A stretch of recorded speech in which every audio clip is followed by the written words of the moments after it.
Varachha police સ્ટેશનમાં લોકઅપનો સળિયો તૂટેલો હોવાથી વાહન ચોરીનો એક આરોપી બુધવારે વહેલી સવારે લોકઅપમાંથી ભાગી છૂટ્યો હતો। સવારે ફરજ પૂરી થવાની હતી ત્યારે પોલીસ કર્મીઓ લોકઅપમાં ગણતરી કરતા ઘટના વિશે ખબર પડી હતી। વરાછા પોલીસના લોકઅપનો સળિયો તૂટેલો હોવાથી વાહન ચોરીનો એક આરોપી બુધવારે વહેલી સવારે લોકઅપમાંથી ભાગી છૂટ્યો હતો।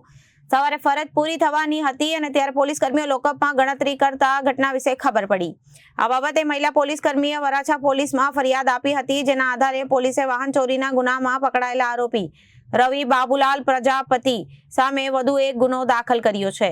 આરોપી ભાગી ગયા બાદ પોલીસ સફાળે જાગી અને લોકઅપની તાત્કાલિક મરામત કરાવી હતી।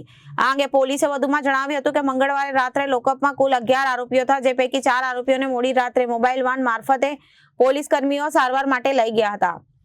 સારવાર કરાવી 4 આરોપીઓને પાછા પોલીસ સ્ટેશન બુધવારે મધરાત્રે 1 વાગ્યે લાવવામાં આવ્યા હતા। પછી વાહન ચોરીના આરોપી રવિ પ્રજાપતિને લોકઅપની ગેલેરીમાં રાખી અન્ય 3 આરોપીઓને પોલીસ પૂછપરછ માટે લઈ ગઈ હતી અને 1:30 વાગ્યે પાછા 3 આરોપીઓને પોલીસે લોકઅપની ગેલેરીમાં રાખ્યા હતા। ત્યારે વાહન ચોરીના આરોપી રવિ પ્રજાપતિ પણ ત્યાં હતો અને પછી લોકઅપના કામમાં વ્યસ્ત રહી હતી। એટલામાં સવારે આરોપી રવિ પ્રજાપતિએ મોકો જોઈને લોકઅપના તૂટેલા સળિયામાંથી બહાર નીકળી ગયો હતો। સવારે ફરજ પૂરી થતા પીએસઓ લોકઅપમાં આરોપીની ગણતરી કરતા દશા છતાં એક આરોપી ગાયબ થઈ ગયો હતો જણાતા પોલીસ ઘટના વિશે ખબર પડી અને તંત્ર સફાળે જાગ્યું। Reporter Arvind Rathod, Janadesh News, Surat.